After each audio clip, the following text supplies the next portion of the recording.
This is the target that I'll be using to see the difference in drops between the supersonics and subsonics at various distances. I will always put the center dot in the middle of the head, and at 50 yards, the second dot lines up with that dot at 5 inches, and at 100 yards, the second dot lines up at the dot at the 10 inches, since it is a 10 MOA holdover with that second dot. Let's go over the weapon that we're going to be firing today, chambered in 300 Blackout. We have a OSS suppressor, the full-size 30 cal can, a Modlite PLH V2 full-size body with a Unity hot button sitting on top of a BCM rail. Underneath that is a Ballistic Advantage 9-inch barrel with pistol length gas, 1-in-7 twist. I believe it's government profile. We have a kinesthetic angled grip.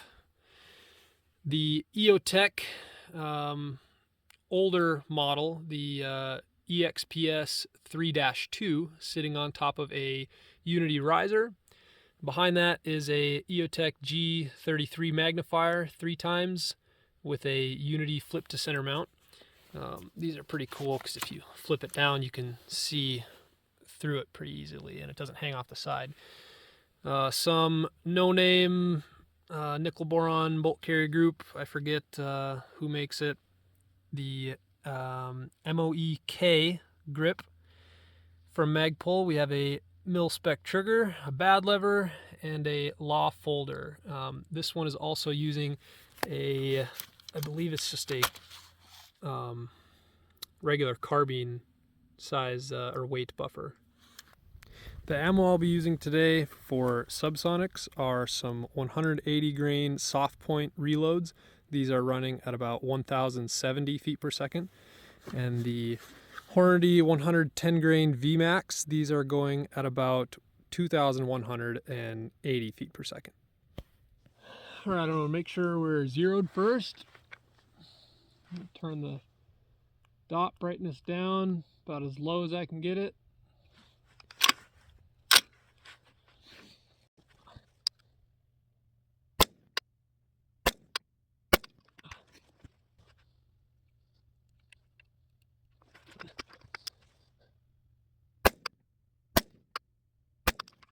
Okay, subsonics at 50 yards.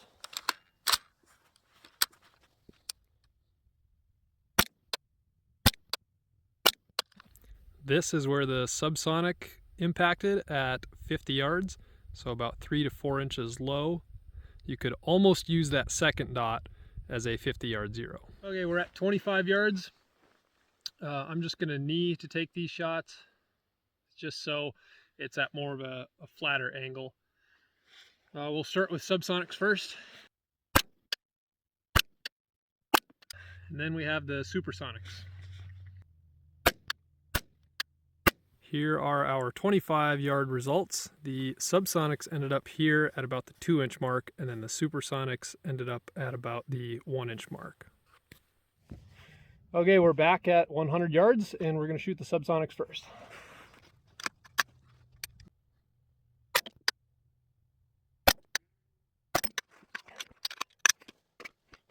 All right, next we'll shoot the supersonics.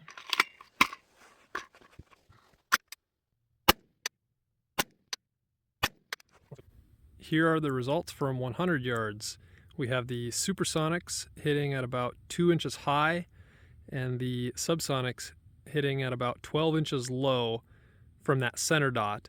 However, the 10-inch orange sticker is where that second dot would be, so that's almost lined up at 100 yards for subsonic. Okay, we got the target changed out, and we're going to repeat the test with a 100-yard zero this time. I am zeroed at 100 with the 110 VMAXs. Now I'm going to see where the subsonics impact.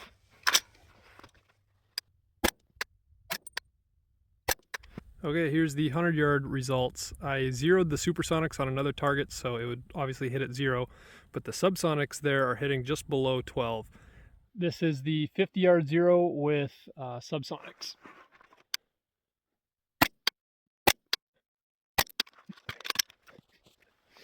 Supersonics.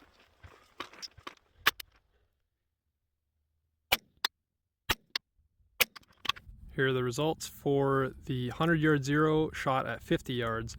We have the Supersonics hitting at about 1 inch low. I pulled that one, that's off, so about 1 inch low. And then the Subsonics are hitting at about 4 inches low. Okay, we have the 25-yard zero shooting the Supersonics first.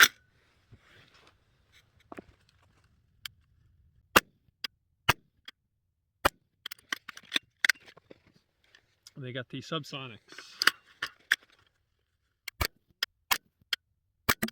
Here's the results for the 100-yard zero shot at the 25 yards.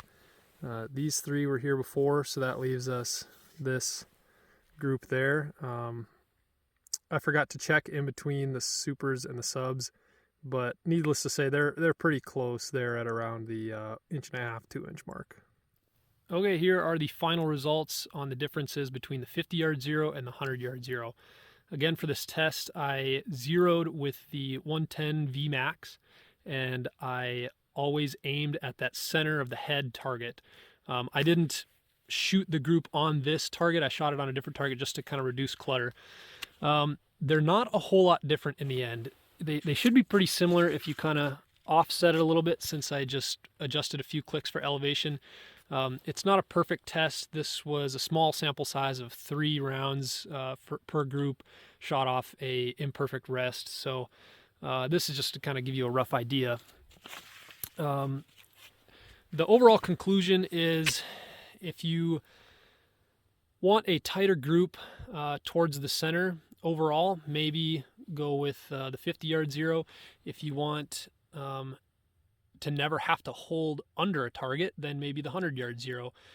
This also allows the Subsonics to be almost at your second dot at 50 yards, almost to zero. So that's where the second dot would line up at 50 yards. At 100 yards, you're going to hold over 2 inches with the subs, because this is where the second dot would end up at 100 yards. You're going to hold over about 2.5 inches either way. I also messed around with the ballistic calculator. It was a foggy day at the range, so I didn't bother actually shooting these at the exact distance, but this is just a rough guess of what you might get. So with the Supersonics zeroed at 50 yards, your bullet is going to cross your second dot at 375. You're going to hold under for about 1 inch at 150, hold over 2 inches at 200, 8 at 250, and 18 at 300. The subs were kind of crazy numbers. It's just a rough guess, but your zero is going to end up being about 80 yards if you zero your supers at 50.